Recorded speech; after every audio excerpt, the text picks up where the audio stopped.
Evening. Thanks for coming to listen. My name's Laura. I'm here to talk to you about a company that I work for, a company called Contiki.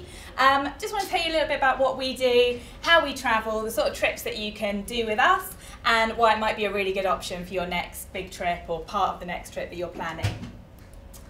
So who are we? We are a tour operator. We work for 18 to 35-year-olds. So all of our trips are designed with 18 to 35-year-olds in mind. And that's great for you guys because it means that all the itineraries are designed with what you want to do in mind. So whether that's from the sites that you want to see, the activities that you want to do, foods that you want to taste, everything's designed, tailored for you. When I say 18 to 35s, it always kind of puts a little image in people's minds of, you know, shots of breakfast, Magaluf style, going out in fancy dress every night. That's not what we're about, although if that's what you want to do, that's absolutely fine. As I say, it's all about kind of getting the most out of an itinerary. If you've only got a couple of weeks, getting the most out of that time away. If you've got a once-in-a-lifetime chance to do a sabbatical or a year out, to really maximise the time that you have on that trip, and to do it along the way with some like-minded people, having a bit of fun, but making the most of the time that you've got. Our whole philosophy at Contiki is to travel with no regrets, which you will see throughout the presentation a little bit.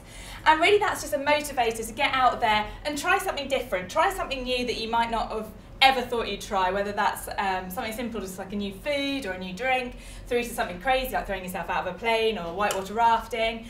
Just really making the most of that time you've got, because you might never get back to some of these places if you have only got a once-in-a-lifetime, sabbatical to go on. So when you travel, it is massively important, as I say, to really make the most of the time you've got.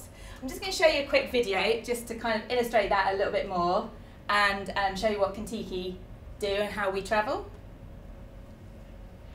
Every year you spend 2,920 hours sleeping, 134 hours eating pizza, 52 hours eating chips, 110 hours eating kebabs, and 262 hours working it off. You spend 173 hours waiting for public transport and 571 hours riding public transport, 97 hours waiting for downloads, 548 hours of LOLing, OMGing, and WTFing. You spend 192 hours in traffic, 109 hours in the shower, 1,840 hours at work, which doesn't leave you with much time left. It's time to start living.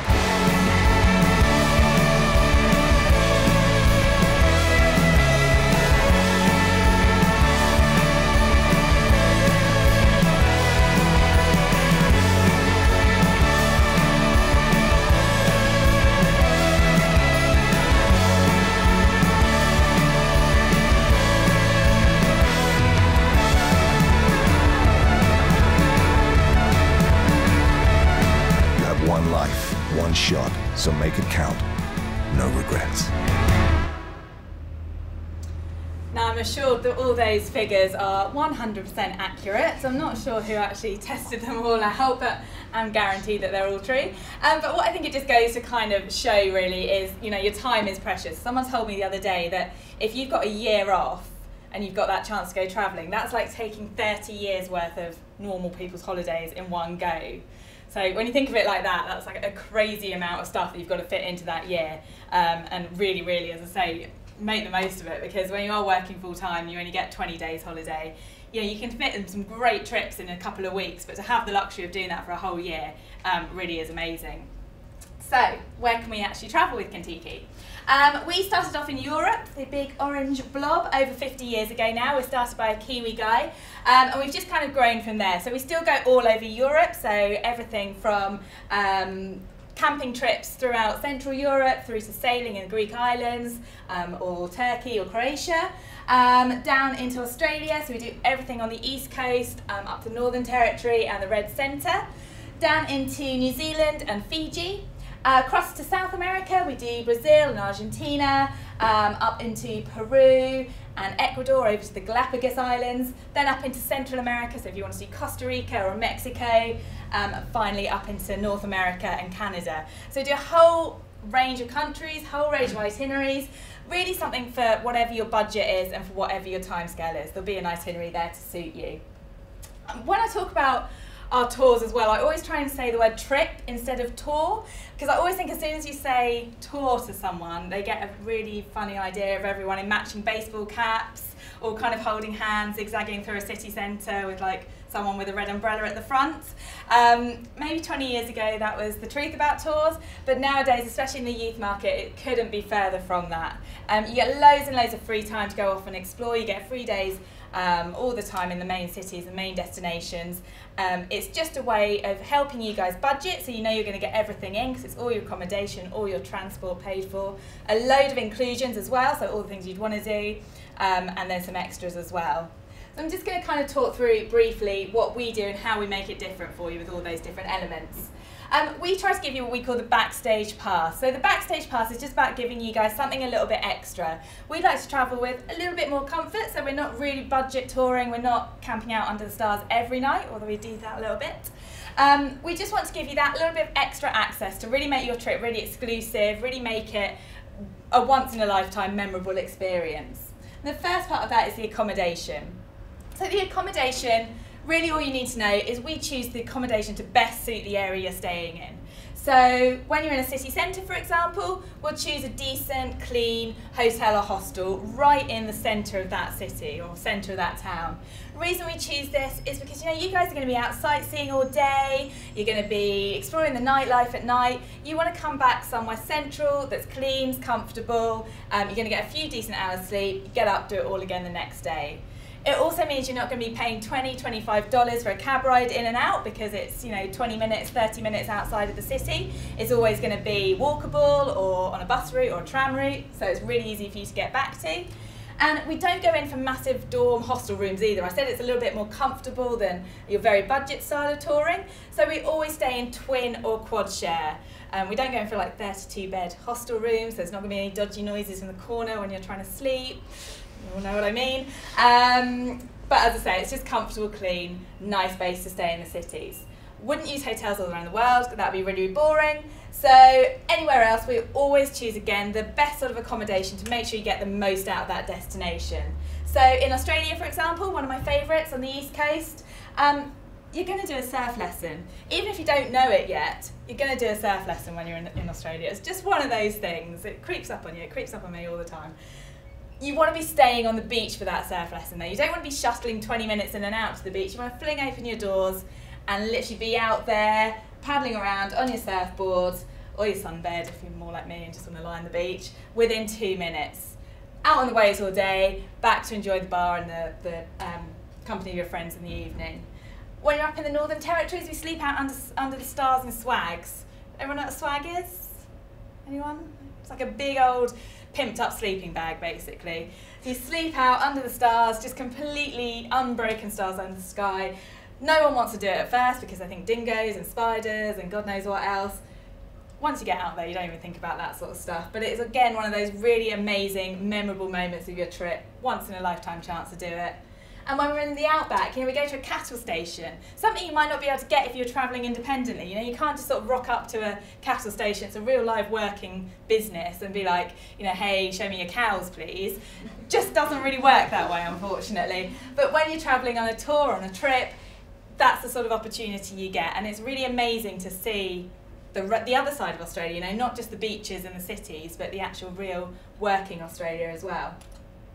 Another one of my favourites is the Grand Canyon. Anyone going out to the States, this is going to be a massive highlight. The reason I love this one is because we stay right in the national park. We're one of the only operators that are actually allowed to stay right in the park.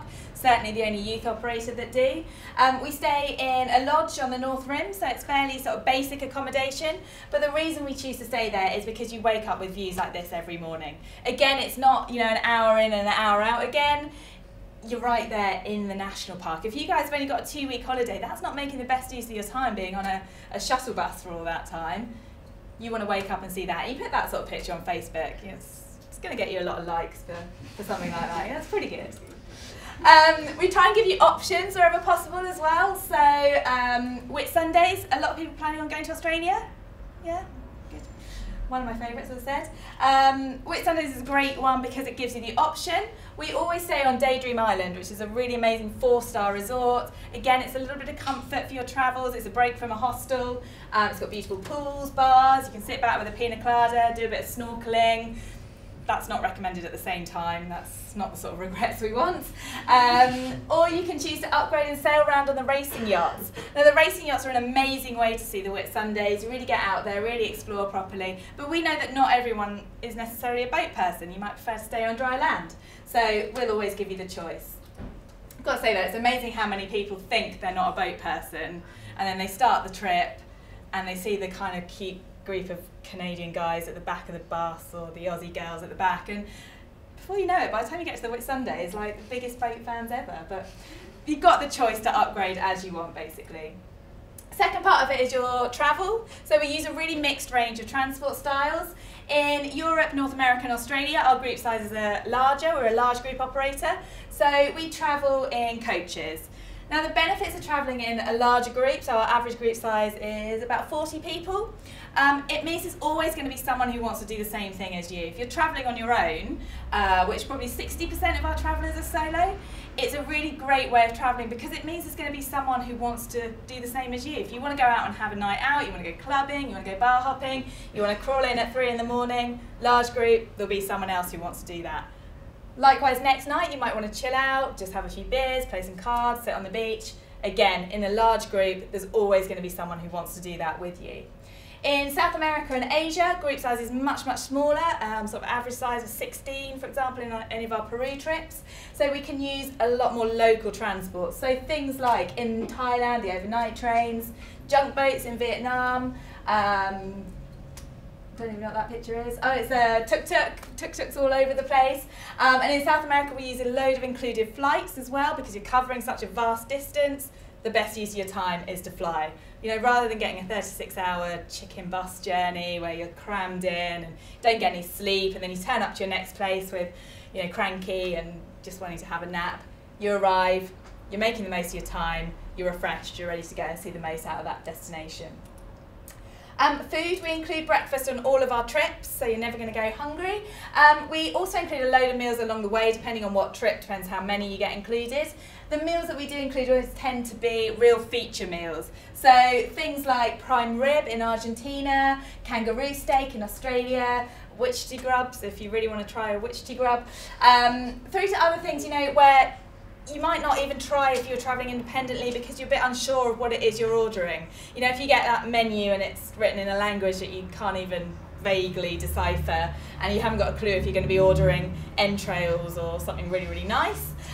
You've got a local guide, you've got your tour manager there to kind of guide you through a little bit, help you out a little bit, give you a point in the right direction so you don't miss out on any really great local cuisines like beer can chicken, for example, that's out in Asia. So just a load of included meals along the way, again, to make sure you're getting the most out of your trip. And then your free time, as I say, you get loads and loads of free time. You're not stuck to a very rigid itinerary. Yes, you have to get the coach the next day or get the plane the next day to your next destination, but when you're in that place, you can go off and do what you want. We have a load of inclusions that are there for you if you want them. We call them the blockbusters and backstreets. So the blockbusters, everything that would be on your travel bucket list, everything you want to tick off.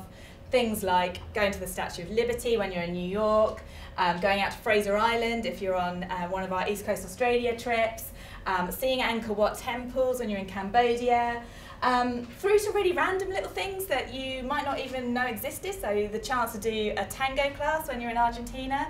Always get some of the boys kind of rolling their eyes thinking, no way am I doing a tango class. But yeah, see, I can see one right there. But I can absolutely guarantee a couple of glasses of local Malbec and you'll be like on Strictly next year, basically. And a load of your high adrenaline things as well, like whitewater rafting in Costa Rica. So it's a great way of budgeting because you know you've got all these things included. You know they're all there for you. You know you're not going to miss out on any of them. Oh, it's just a koala because it's nice to have a koala in a presentation, kind of breaks it up a little bit. The reason I put it in there is because it's another one of my favourite inclusions. In Australia, everyone wants to go out to Australia Zoo until they realise it's like $60 to get in and then $20 for your lunch. Turns out to be quite a pricey day. Amazing, but quite pricey. So we always include a trip to Currumbin, which is a wildlife sanctuary up on the Gold Coast. Because, you know, your mum wants the picture of you cuddling the koala, not the one of you stumbling out of a bar at 3 in the morning. She wants that one, so great day out. If all that's not enough for you, we've also got our optionals. Now the optionals you can just decide when you're on the trip, so you'll just get a list and it'll just give you all the choices that you can do. There's loads and loads of things, from really high adrenaline bits like whitewater rafting, throwing yourself out of planes, quad biking. Never really know why camel riding is on that high adrenaline slide, but maybe it is for some people, not sure. Through to really iconic things like climbing the Sydney Harbour Bridge, jet boating. If you're going to Canada, you can go up to Montreal and do a bit of jet boating. That's a really popular one. Or another one of my absolute favourites is if you're going to go to the States, go to New Mexico and go on a balloon ride up in the desert. Just all you can hear is the burners, all the other balloons all around you. It's so, so peaceful. And you come back down, have a champagne breakfast in the desert. And it's just kind of one of those life-affirming moments where you think, yeah, this is actually exactly why I travel, and the sort of experiences you can get when you travel with Contiki. The other thing I'll say about optionals as well is they're really good value for money. You've got the group buying power behind you. So, you know, we've been around for 50 years, we've been doing these trips for a long time. You've got that group buying power, so the rates that we get for these are a lot better than you'd be getting if you were paying independently and just booking as you go. So you save a little bit of money as well. Talking of saving money, as the STA guys have said, there's loads of discounts on at the moment, so if you're ready to get something booked up, it's a really good opportunity to save a bit of cash. And that's about all for me. I'm just going to leave you a little quote to get your inspirational juices flowing, and I'm going to pass it over to John, who's going to talk to you about Australia. Cool, thanks very much.